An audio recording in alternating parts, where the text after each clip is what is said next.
Langit pagi itu jernih. Seolah ikut menyambut hari yang telah ia tunggu seumur hidup. Nadia berdiri di depan cermin kamarnya, mengikat rambut panjangnya yang sedikit basah. Ia baru saja selesai mandi. Aroma bunga melati dari sabun mandi masih tercium samar di udara. Di belakangnya, tergantung gaun pengantin putih dengan bordir emas di dada dan lengan, hasil desain sendiri yang dikerjakan selama 3 bulan terakhir. Hari ini bukan hari pernikahan, tapi hanya sehari lagi. Dan pagi ini, ia ingin mengantarkan gaun itu sendiri ke hotel tempat resepsi akan berlangsung. Sebuah ballroom mewah di Hotel Bintang 5 yang hanya bisa dibayar dengan menabung 2 tahun penuh, dibantu sedikit oleh ibunya dan sisa tabungan almarhum ayah. Tapi semua itu tak sia-sia, karena besok, Janur akan berdiri. Dan dia akan menjadi istri Raka. Di ruang makan, ibunya sudah duduk sambil menyeduh teh hangat. "Nat, ini sarapan dulu. Jangan kemana-mana perut kosong." Nadia tersenyum. "Nanti makan di jalan ya, Bu. Aku bawa baju pengantin ke hotel. Sekalian pastiin ruangan akad dan pelaminannya." Ibunya sempat menahan, tapi akhirnya hanya mengangguk. Nadia tahu ini bukan sekadar soal baju. Ini adalah momen kecil yang ingin ia nikmati sendiri. Seperti sebuah pengantar pribadi pada lembar kehidupan baru. Jakarta belum terlalu macet. Mobil Avanza miliknya melaju pelan ke arah hotel. Lagu favoritnya, lagu dari Tulus yang biasa mereka nyanyikan di mobil saat kencan, mengalun dari speaker. Nadia melirik ke jok belakang, di mana gaun pengantin dibungkus rapi dalam plastik panjang berwarna bening. Perasaannya campur aduk. Bahagia. Gugup. Takut. Tapi lebih banyak bahagia. Setelah bertahun-tahun menunggu dan bertahan dalam hubungan yang naik turun, akhirnya Raka melamarnya. Laki-laki itu bukan tipe romantis. Tapi dia selalu hadir saat Nadia butuh. Saat ibunya jatuh sakit. Saat ayahnya meninggal. Saat skripsi Nadia membuatnya stres hingga sakit. Raka ada. Itulah kenapa ketika laki-laki itu mengajak menikah, Nadia tak ragu. Dia yakin. Lelaki itu mungkin bukan sempurna. Tapi dia benar-benar miliknya. Pukul 10 pagi, mobilnya memasuki basement hotel. Ia melihat mobil putih yang dikenalnya sangat baik, mobil Raka, terparkir di pojok. Nadia mengernyit. "Loh, Raka kesini juga? Kenapa gak bilang? Mungkin mau cek dekor juga. Atau ada rapat kecil dengan Weo." Wajar. Besok hari besar mereka. Ia membawa gaun itu dengan hati-hati, melangkah masuk lift. Lantai 12, kamar 1208. Kamar tempat Raka menginap malam ini agar tak terlambat besok pagi. Nadia memutuskan untuk mampir sekalian, memberi kejutan kecil. Siapa tahu bisa sarapan bareng atau sekadar pelukan cepat sebelum resepsi yang melelahkan dimulai. Lift berhenti.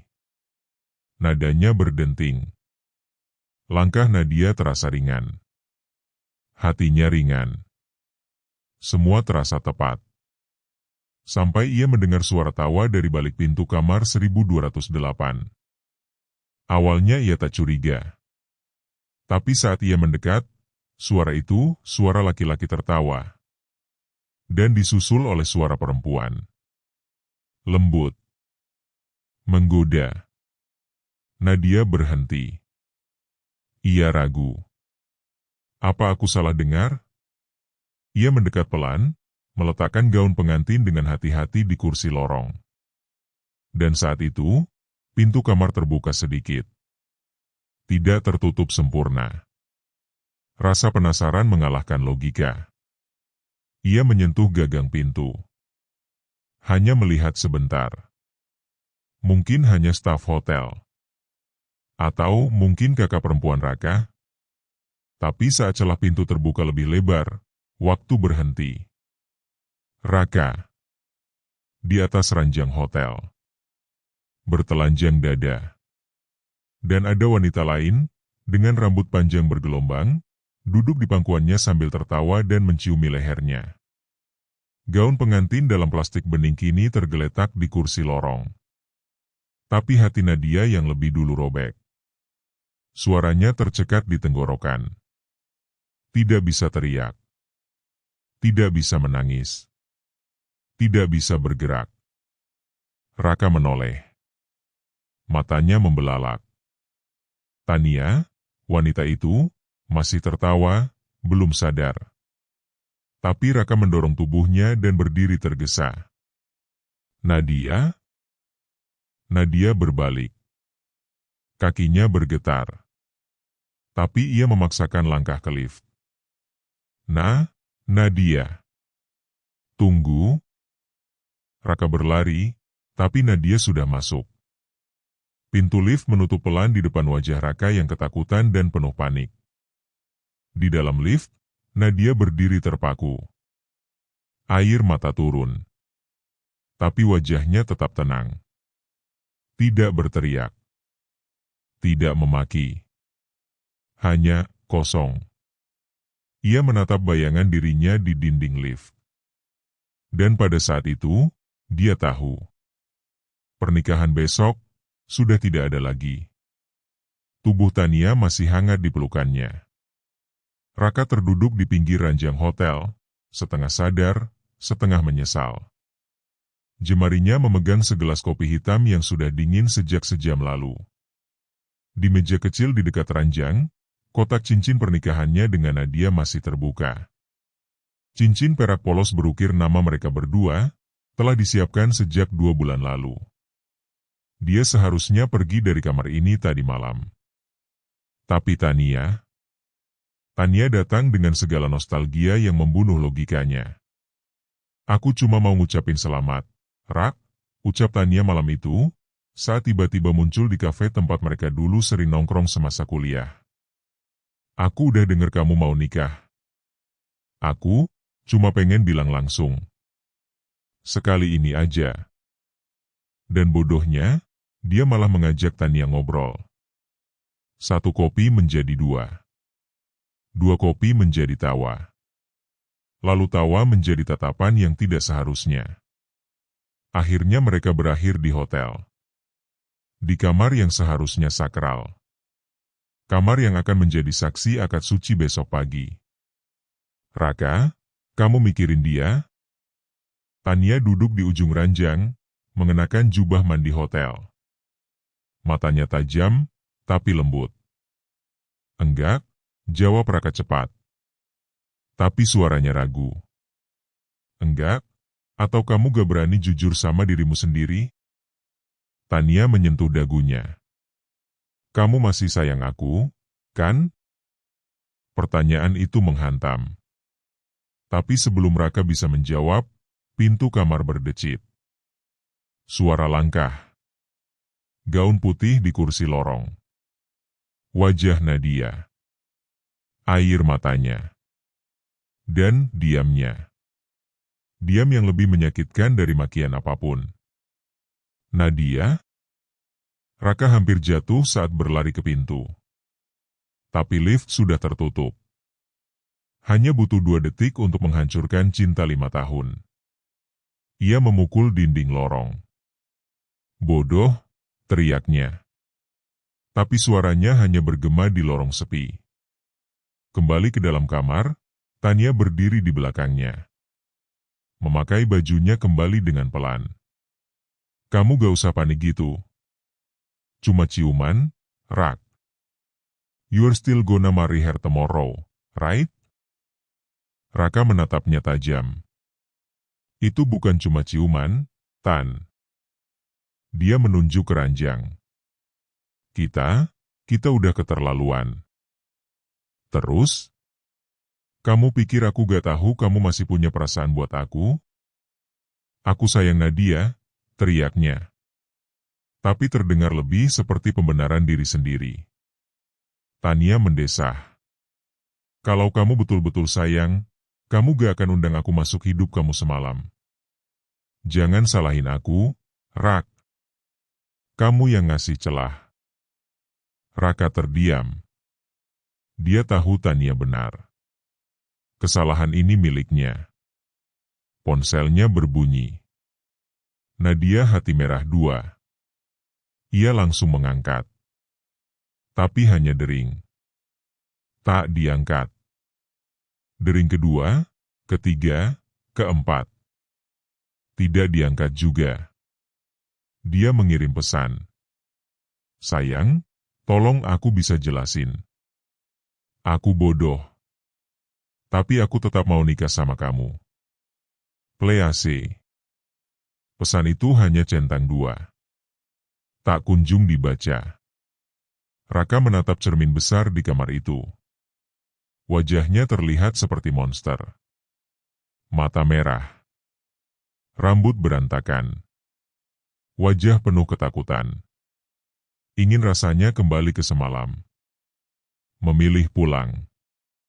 Memilih tidak membuka pintu saat Tania datang. Tapi penyesalan selalu datang terlambat. Dan yang lebih menyakitkan, penyesalan ini datang sehari sebelum ia seharusnya menjadi suami. Pukul 1 siang. WO menghubungi.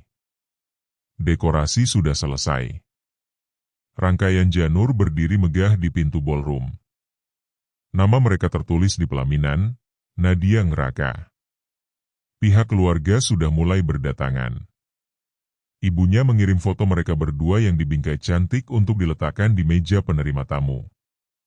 Raka ingin muntah. Ia ingin hilang. Tapi lebih dari itu, ia ingin Nadia memaafkannya. Meski entah bagaimana. Pukul 3 sore. Raka masih belum berani menghadap orang tua.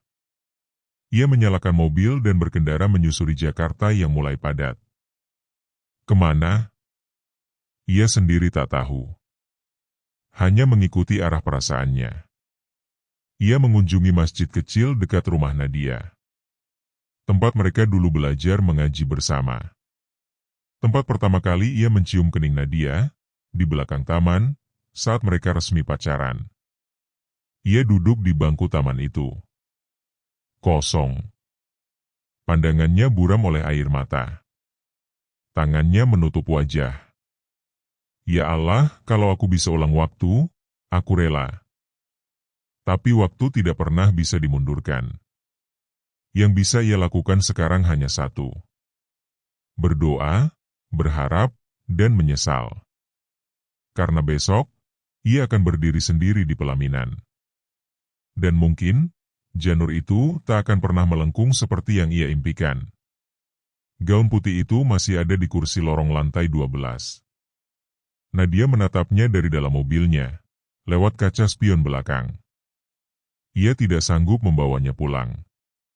Tidak sanggup menyentuhnya lagi. Gaun yang seharusnya menjadi saksi awal kehidupan baru, kini berubah menjadi kain nestapa. Saksi pengkhianatan di ambang janji suci. Tangannya gemetar di atas setir. Dadanya seperti ditekan sesuatu yang sangat berat, seolah seluruh udara di dunia ini sedang menolak untuk masuk ke paru-parunya. Ia menginjak gas dan melaju. Tak tahu kemana. Yang pasti bukan pulang. Bukan ke rumah yang hari ini sedang sibuk oleh tetangga dan saudara yang tengah menyiapkan seserahan, hantaran, dan rias pengantin. Pikirannya masih kosong. Tapi air matanya terus mengalir. Tidak meraung. Tidak menangis histeris. Tapi deras, pelan, dan menyakitkan. Seperti luka yang mengalir tanpa bisa dihentikan. Ia mengirim pesan pendek ke ibunya. Bu, Nat istirahat dulu ya sebentar. Jangan panik, semua baik-baik. Itu bohong. Semuanya tidak baik-baik saja. Ia berhenti di taman kecil di tengah kota, taman yang biasa ia lewati saat pulang dari kantor. Di situ, ia turun. Duduk di bangku panjang di bawah pohon trembesi. Angin sore menggoyangkan rambutnya yang masih disanggul rapi. Ia membuka tasnya. Mengambil selembar undangan. Undangan pernikahannya. Nadia Raka. 21 Juli 2025. Hotel Grand Mahakam, Ballroom lantai 12. Ia membaca tiap huruf, tiap nama, tiap kalimat doa dari keluarga. Dan perlahan, undangan itu diremas, ditekuk, dirobek. Kenapa kamu lakukan ini, Raka? Pertanyaan itu berputar-putar di kepalanya. Padahal, Nadia sudah memberikan segalanya. Waktu, tenaga, cinta, kesetiaan. Ia menahan banyak hal demi hubungan ini. Ia bahkan mengabaikan instingnya saat beberapa kali teman-temannya mengatakan bahwa Raka punya masa lalu yang belum selesai. Tapi ia percaya. Karena cinta, kadang memang membutakan. Ia mengambil ponselnya. Membuka galeri. Melihat foto terakhir mereka, seminggu lalu, fitting jas di butik. Raka tersenyum sambil merangkul pinggangnya. Ia menatap kamera. Bahagia. Dan ternyata palsu. Tangannya menggigil saat mencoba menghapus foto itu. Tapi tidak bisa. Bukan karena ragu. Tapi karena luka ini belum sembuh. Masih segar. Dan ia belum tahu bagaimana menghadapinya. Sudut matanya menangkap sepasang kekasih sedang duduk di bangku taman seberang. Sang pria menyuapi kekasihnya martabak mini.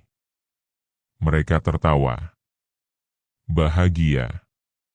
Dulu, itu Nadia dan Raka.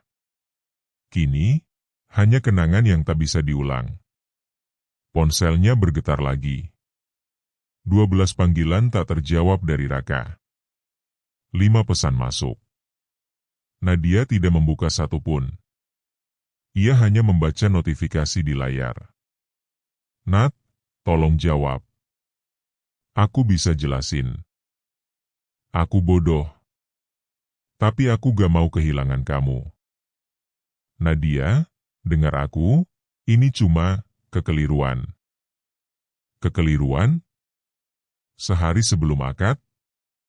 Dengan mantan pacar? Di kamar tempat mereka akan bersanding? Itu bukan kekeliruan. Itu penghinaan. Nadia memejamkan mata. Mencoba menarik napas dalam. Tapi napasnya berat. Yang datang justru bayangan dirinya berjalan menuju pelaminan. Semua tamu berdiri. Musik mengalun. Dan ia melihat Raka di ujung sana. Tapi kali ini, Raka memeluk wanita lain.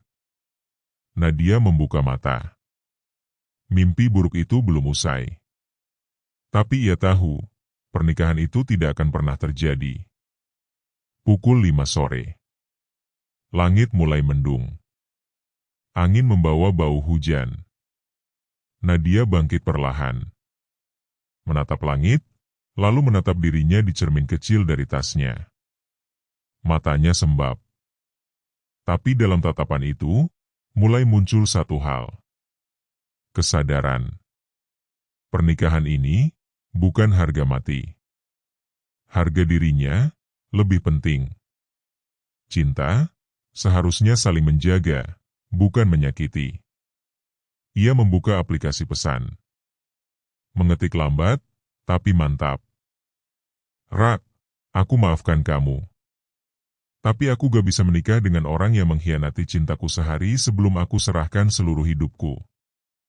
Aku tidak akan datang besok. Pesan itu dikirim. Dan setelah itu, Nadia mematikan ponselnya.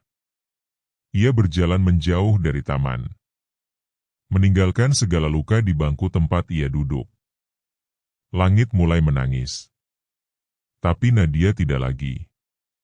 Karena kali ini, ia tahu. Gaun putihnya bukan lagi untuk pernikahan. Tapi untuk menandai hari di mana seorang wanita bangkit dari pengkhianatan. Pukul 6 sore. Langit Jakarta telah gelap. Tapi hati Raka jauh lebih kelam dari malam itu sendiri. Ia duduk di dalam mobilnya, diparkir di halaman rumahnya yang sepi. Lampu teras menyala, tapi tidak ada rasa hangat yang biasa ia rasakan setiap pulang. Mobilnya bergetar pelan, bukan karena mesin, tapi karena tangannya gemetar. Di layar ponselnya, satu pesan dari Nadia membuat detak jantungnya seperti berhenti.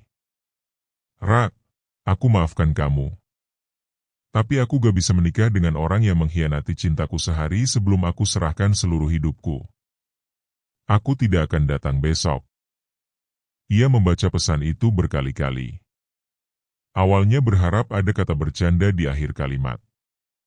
Atau paling tidak, ada kelanjutannya. Aku hanya butuh waktu. Tapi tidak ada.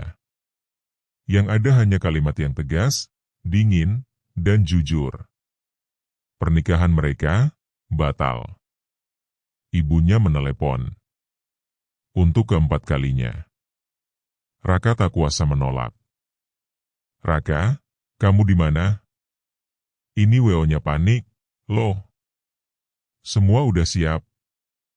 Besok pagi jam 8 harus akad. Suara ibunya terdengar cemas, tapi penuh semangat. Karena mereka semua belum tahu. Belum ada yang tahu. Iya, Bu. Hanya itu jawaban Raka. Suaranya berat. Patah. Retak. Kamu kenapa? Lagi sakit ya? Tadi sore Nadia katanya mampir hotel, tapi gak ketemu kamu. Raka menutup mata. Genggamannya pada setir semakin kuat. Bagaimana bisa ia ceritakan semuanya?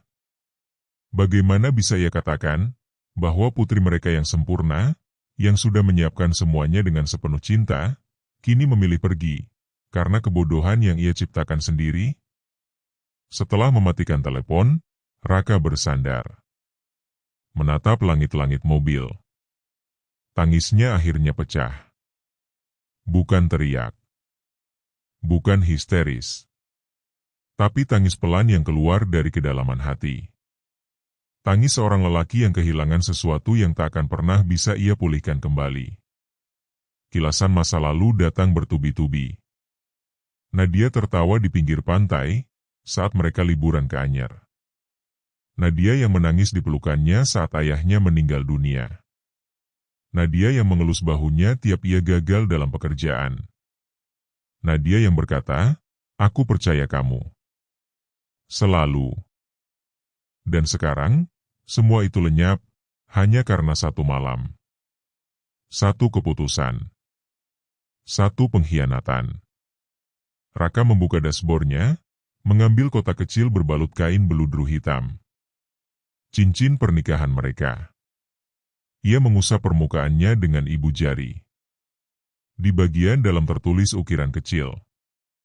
Raka hati merah dua Nadia, selamanya. Selamanya? Kalimat itu sekarang terasa seperti lelucon kejam dari semesta. Ia tak tahu harus mulai dari mana. Haruskah ia menemui Nadia malam ini? Memohon? Bersujud? Menangis di kakinya? Tapi, bahkan jika Nadia memaafkan, apakah luka itu bisa sembuh? Apakah pernikahan yang diawali dengan kebusukan bisa tumbuh jadi rumah yang suci? Ia tahu jawabannya. Dan itu membuat dada Raka sesak. Pukul 9 malam. Hotel sudah hampir siap. Staf masih menata panggung. Karpet merah sudah digelar dari pintu masuk menuju pelaminan.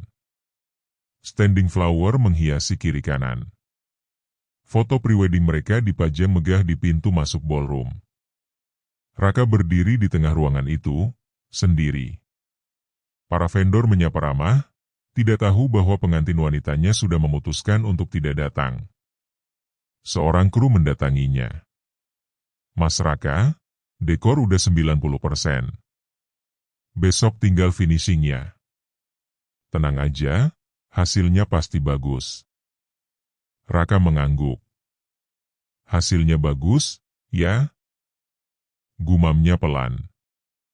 padahal hatinya hancur. Di luar ballroom, ia duduk di kursi lorong hotel, tempat di mana tadi siang Nadia sempat berdiri. Ia melihat jejak bekas plastik transparan. Gaun itu sudah tidak ada. Tapi bayangan Nadia berdiri di sana terus menghantui benaknya. Tatapan matanya. Diamnya. Yang paling menyakitkan, Nadia tak mengucap satu kata pun saat melihat pengkhianatan itu. Dan itu berarti, kecewa Nadia terlalu dalam untuk diucapkan. Raka mencoba menulis pesan lagi. Tangannya gemetar di atas layar. Aku gak minta kamu maafin aku sekarang. Tapi izinkan aku memperbaiki semuanya, meski tanpa pernikahan. Aku mau kamu tahu, hatiku sebenarnya cuma buat kamu. Aku salah. Aku menyesal. Tapi aku cinta kamu, Nat.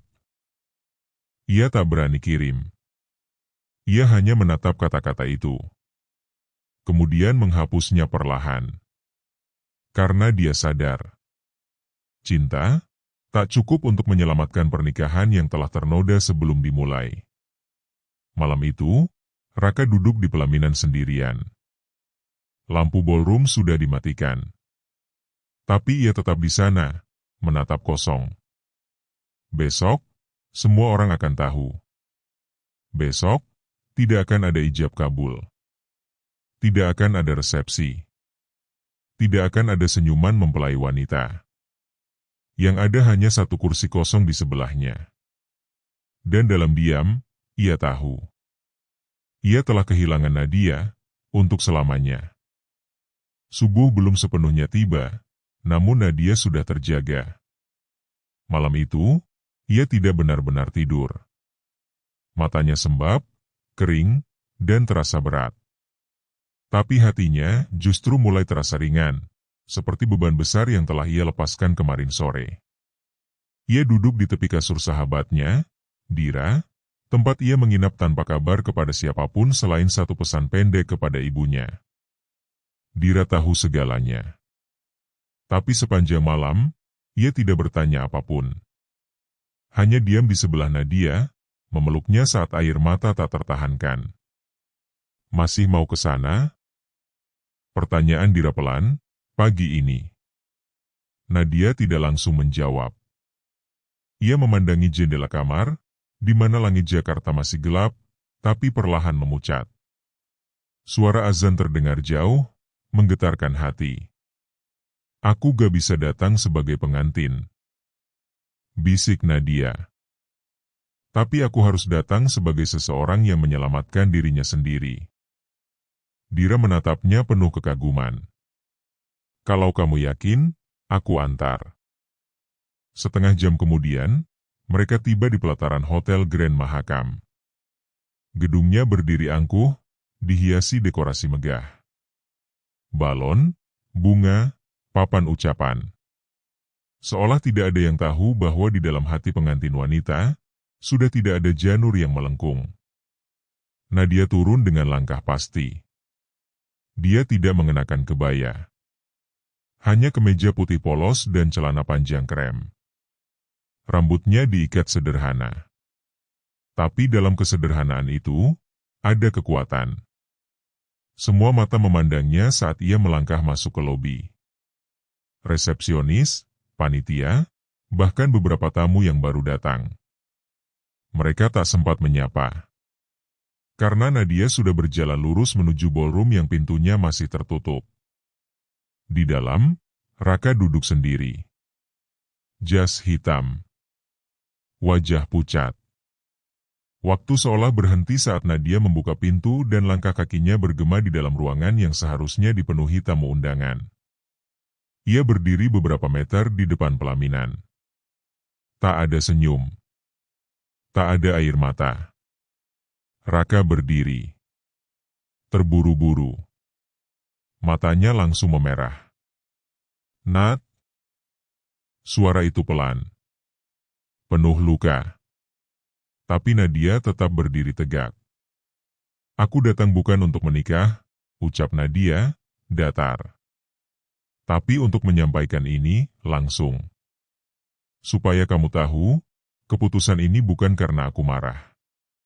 Tapi karena aku sadar aku layak mendapatkan cinta yang jujur. Raka melangkah perlahan ke arahnya. Tolong, aku minta maaf. Aku nyesel, Nat. Aku gak tahu kenapa aku sebodoh itu. Aku tahu kenapa, potong Nadia. Karena kamu gak benar-benar siap.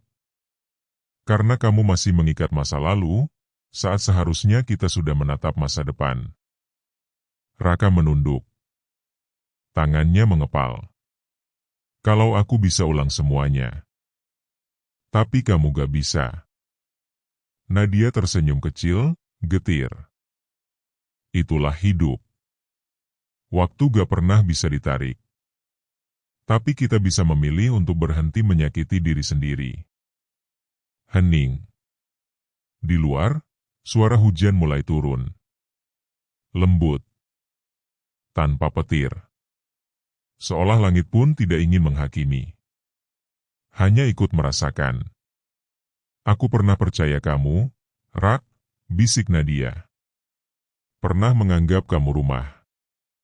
Raka menatapnya, air mata mulai jatuh. Tapi ternyata rumah itu roboh, bahkan sebelum aku sempat masuk ke dalamnya. Langkah kaki Nadia mundur satu langkah. Mulai hari ini, aku akan bangun rumahku sendiri. Dengan cinta yang tidak retak. Ia berbalik. Meninggalkan ballroom. Meninggalkan pelaminan. Meninggalkan cinta yang tak lagi pantas untuk diperjuangkan. Di luar, hujan semakin deras. Tapi Dira sudah menunggu dengan payung di tangan. Mereka berjalan menuju mobil dengan langkah mantap. Nadia menoleh sebentar ke belakang. Melihat hotel besar itu sekali lagi. Dan dalam hatinya, ia tahu. Hari ini, bukan hari kehancuran. Tapi hari kebebasan. Karena tidak semua pernikahan gagal itu menyedihkan. Sebagian adalah keselamatan. Raka masih berdiri di dalam ballroom yang kini sepi.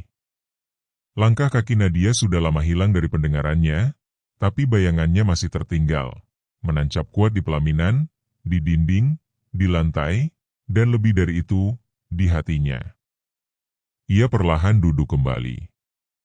Tepat di kursi pelaminan yang seharusnya didampingi pengantin wanita. Kursi di sebelahnya kosong. Dingin. Sunyi. Di pangkuannya, ia genggam kotak beludru hitam yang sejak kemarin tidak pernah benar-benar ia buka. Dengan tangan gemetar, ia membukanya. Cincin pernikahan itu masih ada. Mengilap. Polos. Dan kini terasa seperti benda mati yang tidak lagi memiliki makna. Di ukiran dalamnya, nama Nadia tertera dengan jelas. Ia menyentuhnya perlahan. Hatinya ngilu. Bukan karena ukirannya, tapi karena isi kalimat yang dulu penuh harapan. Raka hati merah dua Nadia, selamanya. Selamanya? Bisik Raka. Lidahnya terasa getir. Kata itu kini seperti penghinaan bagi dirinya sendiri. Ia teringat saat mereka memesan cincin itu. Nadia sangat antusias. Aku pengen ukiran di bagian dalamnya aja, bukan luar. Biar orang lain gak perlu tahu. Yang penting cuma kita yang tahu, katanya sambil tersenyum. Waktu itu, Raka mencium keningnya. Dia bersumpah, tidak akan pernah menyakiti perempuan itu. Sumpah itu kini terkubur dalam dosanya sendiri. Pukul 8.30. Waktu seharusnya ijab kabul dilakukan. Tapi yang terdengar hanyalah gumaman panik dari panitia. Ibunya duduk menangis di bangku baris depan. Beberapa keluarga besar mulai berbisik-bisik, mencoba menyambung fakta yang belum sempat mereka pahami. Sebagian sudah mulai tahu. Sebagian masih mencoba menebak. Raka hanya duduk, menunduk, membisu. Raka, suara ayahnya, pelan tapi tajam. Kamu harus ngomong. Jangan bikin malu keluarga. Raka menatap ayahnya dengan mata memerah. Aku yang salah, Yah. Semua ini, salahku. Seketika, wajah ayahnya berubah. Dari marah, jadi hancur. Satu tamparan mendarat di pipinya, pelan, tapi membuat dunia seolah runtuh di dalam dirinya. Acara dibubarkan. Secara perlahan tapi pasti. MC mengumumkan permohonan maaf dengan suara kaku dan bingung.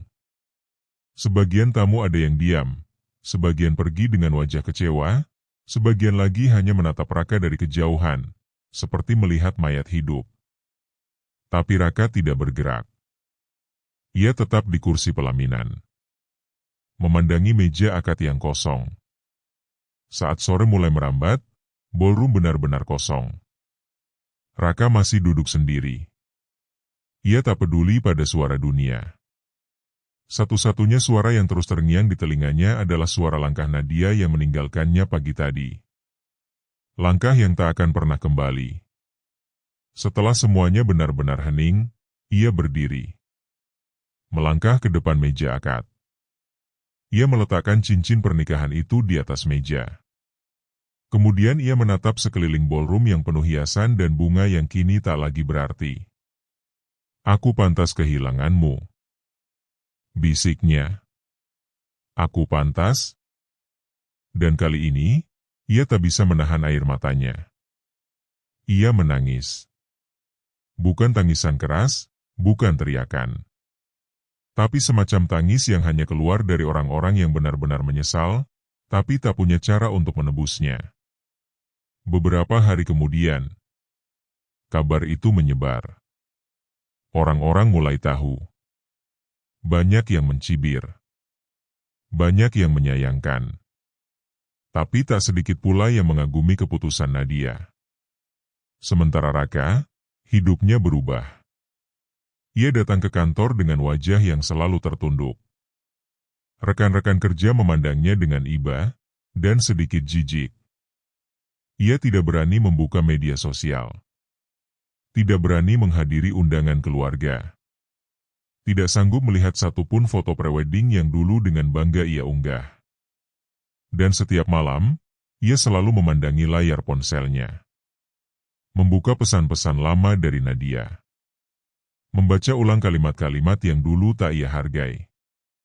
Rak, kalau nanti kita nikah, janji ya, jangan pernah tidur dalam keadaan marah. Kamu satu-satunya orang yang bikin aku yakin soal masa depan. Kalau kita beda pendapat nanti, aku gak akan pergi. Aku akan diam, peluk kamu, sampai kamu tenang. Sekarang, semua itu tinggal kenangan digital. Dan saat malam semakin larut, ketika semua lampu sudah dimatikan, Raka menatap langit-langit kamarnya dengan mata kosong. Ia tahu, tidak akan ada yang bisa menggantikan Nadia. Tidak ada yang bisa menghapus luka ini.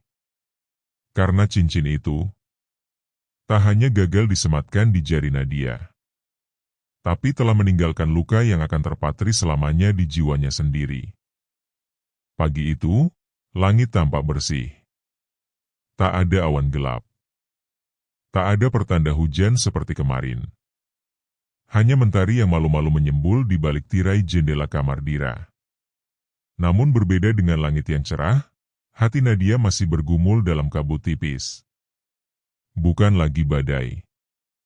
Hanya sisa-sisa mendung yang belum sepenuhnya reda. Ia duduk di tepi ranjang. Rambutnya tergerai, wajah tanpa riasan, dan matanya, meski masih menyimpan bekas luka, mulai menatap dunia dengan cara baru, lebih sadar, lebih kuat. Dira datang membawa secangkir teh hangat. Aku buat teh melati, biar kamu tenang. Nadia tersenyum kecil. Aku udah lebih tenang, kok.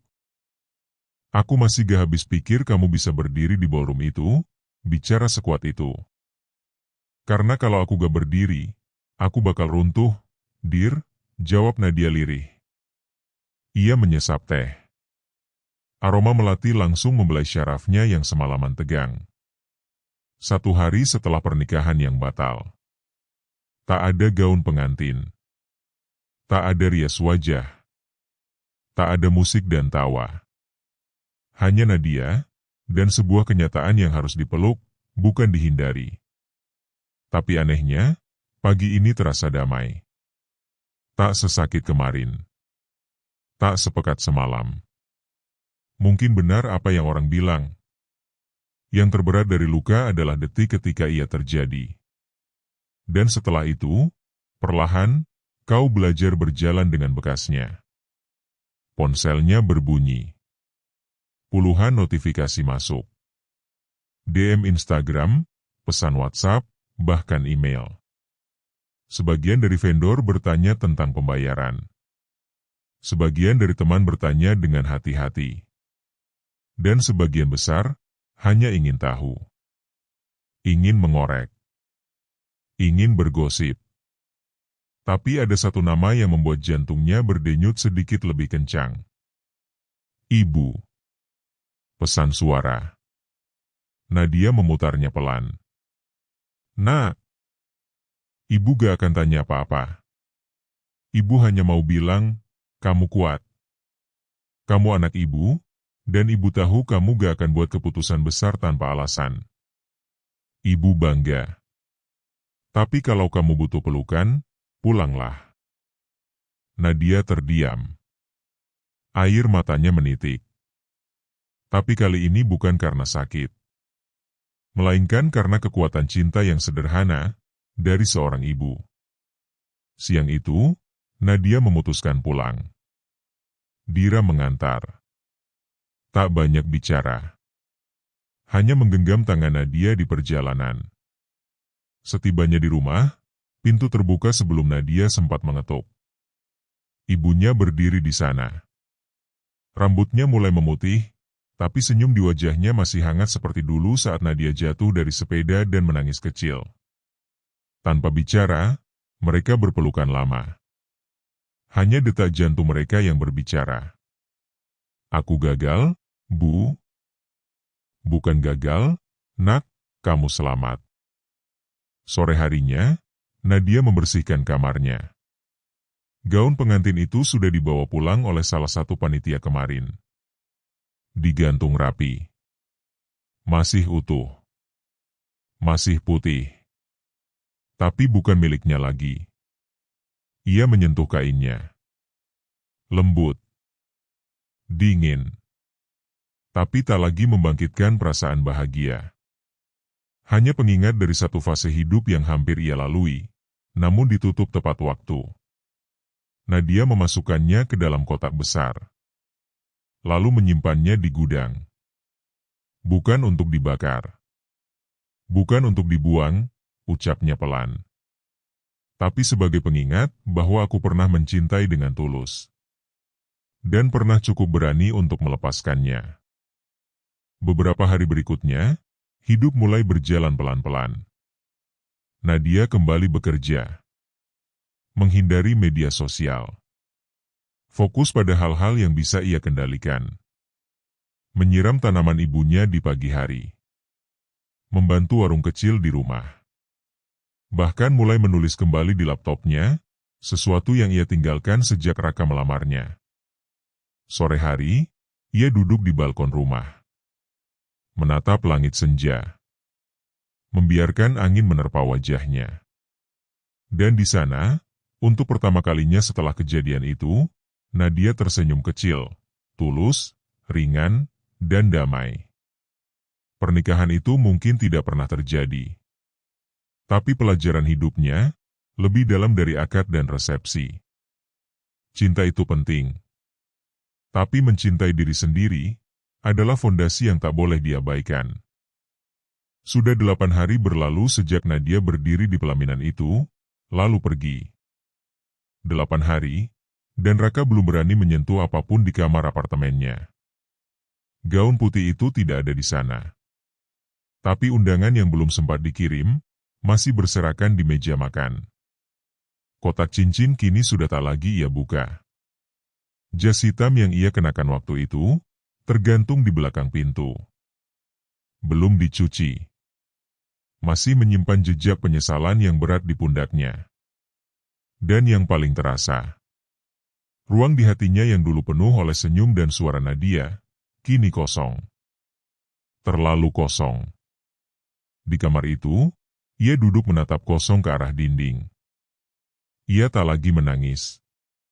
Tapi bukan karena luka telah sembuh. Melainkan karena air matanya sudah kering.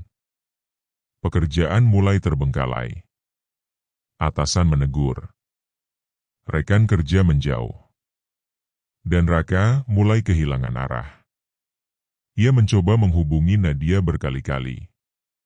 Telepon tak pernah diangkat. Pesan hanya centang satu. Atau kadang dua, namun tak dibalas. Ia bahkan pernah datang ke rumah Nadia, tapi hanya disambut dengan tatapan dingin dari ibunya yang tidak berkata apa-apa, hanya menutup pintu perlahan tanpa sepatah kata. Dan dari semua tamparan yang ia terima, itulah yang paling menyakitkan. Malam-malamnya diisi oleh mimpi-mimpi yang mengganggu. Nadia berdiri mengenakan gaun putih, menatapnya dari kejauhan. Tersenyum. Tapi penuh luka. Kemudian perlahan membelakanginya, berjalan menjauh, dan menghilang ke dalam cahaya. Ia selalu terbangun dengan keringat dingin. Dan setiap pagi, rasa bersalah itu kembali datang seperti kabut yang tak pernah benar-benar sirna. Satu sore, ia membuka laptopnya. Membuka folder yang bertuliskan, "Pernikahan kita." Di dalamnya, ada ribuan foto dan video pendek. Persiapan akad. Fitting jas. Nadia tertawa saat dijahili fotografer. Raka menyuapinya kue saat food tasting. Dan di satu video, Nadia menatap kamera dan berkata, "Kalau suatu hari aku sedih, aku bakal putar video ini lagi, biar aku ingat betapa aku mencintai kamu." Raka menutup laptopnya pelan. Menahan napas. Menahan ambruk. Karena kata-kata itu sekarang berubah jadi cambuk. Seminggu kemudian, ia akhirnya memberanikan diri menghadiri satu sesi terapi psikolog.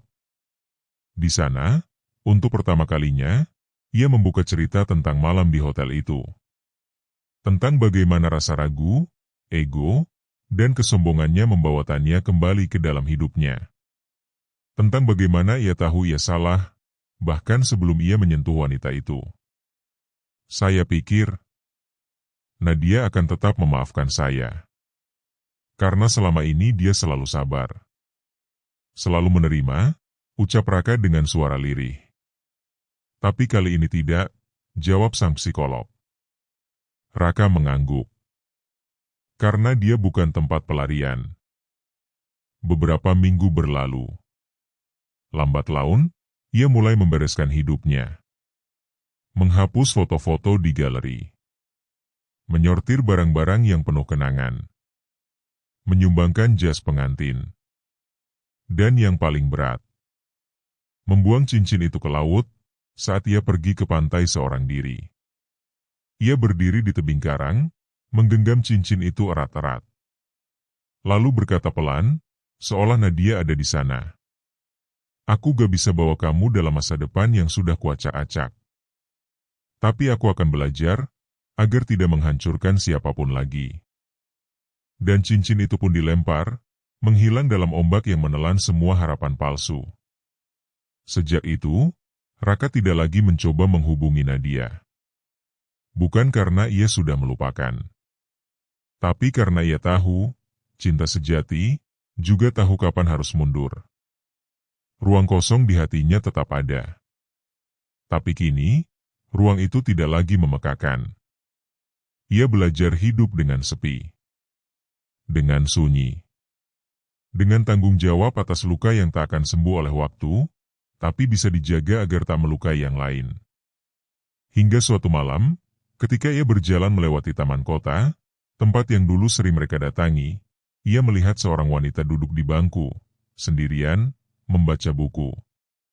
Sejenak, ia kira itu Nadia. Tapi bukan. Dan saat itulah, Raka sadar. Cinta masa lalu tidak akan pernah kembali. Tapi hidup terus berjalan. Ia duduk di bangku seberang. Menatap bintang. Menarik napas panjang. Dan akhirnya, membiarkan hatinya berkata, untuk pertama kalinya. Aku telah kehilanganmu, tapi dari situ aku belajar menemukan diriku. Sudah 1 bulan berlalu sejak hari itu. Hari di mana Nadia berdiri di pelaminan, bukan untuk mengikat janji, tapi untuk melepaskan luka. Banyak yang berubah. Tapi satu hal yang tetap, dirinya sendiri. Hari-harinya kini lebih tenang. Tak lagi dibayang-bayangi tangis tengah malam atau mimpi buruk. Ia masih menyimpan luka, tentu. Tapi kini luka itu tidak lagi berdarah. Ia menjelma menjadi bagian dari dirinya yang lebih kuat. Pagi itu, Nadia bangun lebih awal. Langit Jakarta cerah. Di luar, burung-burung kecil mulai bersiul di antara ranting mangga milik ibunya. Ia mengenakan baju kasual, celana jeans, kemeja denim, dan sepatu kets putih. Hari ini, ia menghadiri acara komunitas relawan pendidikan di sebuah taman baca. Sejak kejadian itu, Nadia mulai sibuk di sana, mengajar anak-anak, membaca cerita, menyumbang buku. Di sana, ia merasa hidup kembali. Bukan sebagai calon istri siapapun, tapi sebagai dirinya sendiri. Nadia yang berdiri dengan kakinya sendiri. Nadia yang tidak lagi menunggu diselamatkan. Di taman baca itu, senyum anak-anak menjadi penghapus luka. Tangan-tangan kecil yang menggenggam erat buku cerita, tawa mereka saat Nadia bermain peran sebagai putri dongeng, atau saat mereka mencoret-coret gambar di atas tikar sambil duduk bersila. Seorang anak perempuan bernama Lia berkata padanya, "Kakak cantik banget, kayak putri." Nadia tersenyum. "Kamu juga." Tapi tahu gak, jadi cantik itu bukan soal wajah. Terus soal apa, Kak? Tanya Lia polos. Soal hati. Kalau hatimu kuat, kamu bakal jadi cantik, meskipun kamu pernah sedih. Sore harinya, saat acara selesai, Nadia duduk sendirian di bangku taman. Ia menatap langit yang perlahan berubah jingga. Lalu membuka jurnal kecilnya, dan menulis. Aku tidak jadi menikah. Tapi aku tetap hidup. Aku tidak jadi mengenakan gaun putih. Tapi aku belajar mengenakan harga diriku dengan anggun.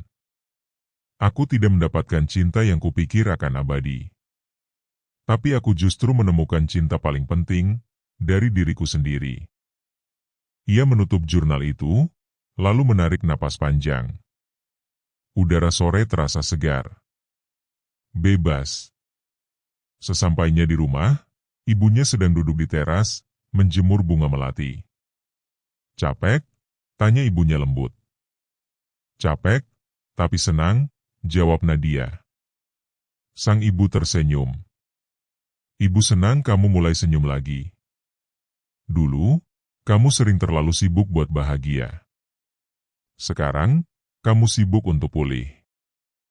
Nadia tertawa kecil. Ibu bisa jadi motivator. Karena ibu dulu juga pernah patah, ujar sang ibu, serius. Tapi perempuan itu, makin patah, makin tumbuh. Malam itu, Nadia kembali membuka pesan WhatsApp dari Raka. Ia tidak pernah membalas. Tapi tidak pernah menghapus. Malam ini, ia membacanya lagi, bukan untuk marah, tapi untuk menerima. Pesan terakhir Raka tertanggal 2 minggu lalu. Aku gak minta kembali. Aku cuma mau kamu bahagia, Nat. Meskipun bukan sama aku. Dan untuk pertama kalinya, Nadia mengetik. Aku sudah bahagia, Rak. Terima kasih sudah pernah datang, dan pergi. Lalu ia tekan kirim. Tidak untuk balas dendam. Tapi untuk menutup pintu yang lama, agar pintu baru bisa terbuka. Dan benar saja, pintu itu mulai terbuka perlahan. Beberapa hari kemudian, saat sedang menyiapkan acara komunitas, seorang pria muda, relawan baru, memperkenalkan diri. "Kenalin, aku Reza," katanya sambil menjulurkan tangan. "Katanya kamu ketua tim di sini?" Nadia mengangguk. "Iya, saya Nadia." Mereka bersalaman. Sekilas. Singkat. Namun hangat. Dan dalam hatinya, Nadia tahu. Ia tidak mencari pengganti. Tapi mungkin, di dunia ini, masih ada yang bisa mencintainya tanpa mengkhianati. Malam itu, ia kembali menulis di jurnalnya. "Mereka pikir ini akhir dari kisah cintaku. Padahal, ini baru bab berikutnya." 3 tahun kemudian. Nadia. Pagi di Jogja itu hangat dan tenang.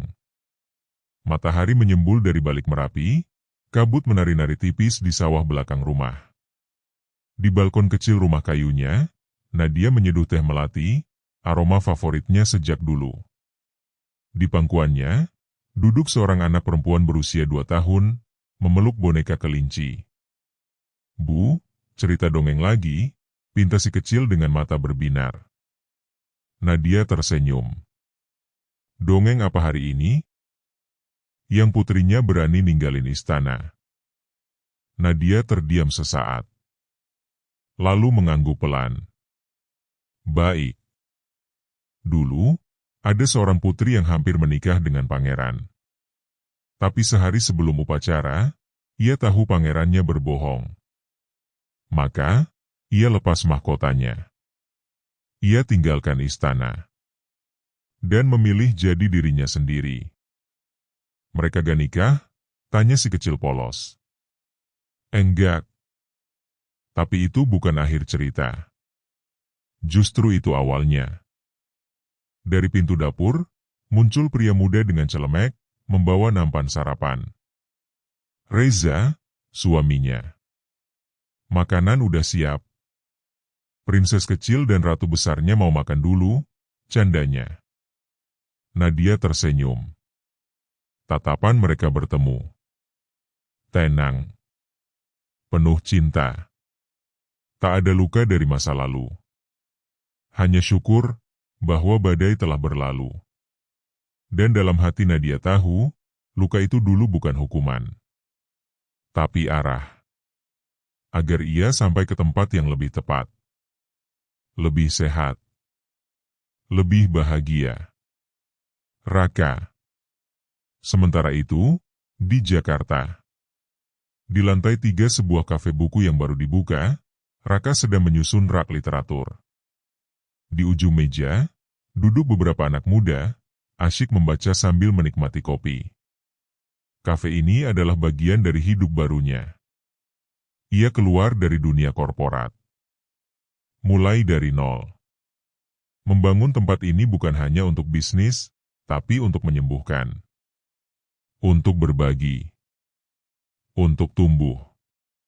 Di dinding kafe, terpajang satu kutipan besar. Beberapa kehilangan bukan kutukan, tapi kompas. Raka menatap kutipan itu setiap hari. Karena baginya, itu bukan sekadar kalimat. Tapi pengakuan jujur. Ia belum menikah. Tapi ia baik-baik saja. Ia tidak lagi mencari pengganti. Tidak mengejar bayangan. Kadang, di malam yang sunyi, ia masih teringat Nadia. Tapi bukan dengan luka. Melainkan dengan doa. "Semoga kamu bahagia, Nat. Terima kasih sudah membuatku belajar cara mencintai yang benar." Suatu hari, di Jogja, di salah satu acara festival literasi, Nadia hadir sebagai pembicara komunitas literasi anak. Reza mendampinginya, dan putri kecil mereka berlarian mengejar balon. Di sela sesi, Nadia berjalan ke stan buku. Tanpa sengaja, tangannya mengambil satu buku kumpulan esai berjudul "Yang Kita Tinggalkan Bukan Selalu Hilang", Raka Desasmita. Ia terdiam sejenak. Membuka halaman pertama. Membaca kutipan pembuka. Untuk seseorang yang mengajarkanku keberanian lewat kepergian. Kau tahu siapa dirimu. Nadia tersenyum kecil. Bukan sedih. Bukan perih. Tapi lega. Ia membeli 1 eksemplar. Bukan untuk mengenang. Tapi sebagai bukti bahwa luka masa lalu telah tumbuh menjadi pelajaran. Penutup. Mereka tidak bersatu dalam pelaminan. Tapi masing-masing berdamai dengan takdirnya. Nadia tidak menikah dengan Raka. Tapi ia menikahi dirinya sendiri, dengan penuh cinta. Dan pada akhirnya, bertemu seseorang yang tahu caranya menjaga. Raka kehilangan Nadia. Tapi dalam kehilangan itu, ia menemukan jalan untuk menjadi pria yang lebih utuh. Karena tidak semua kisah cinta harus berakhir bersama. Beberapa cukup dikenang. Dan sebagian lagi dituliskan sebagai pelajaran hidup paling berharga. Tamat.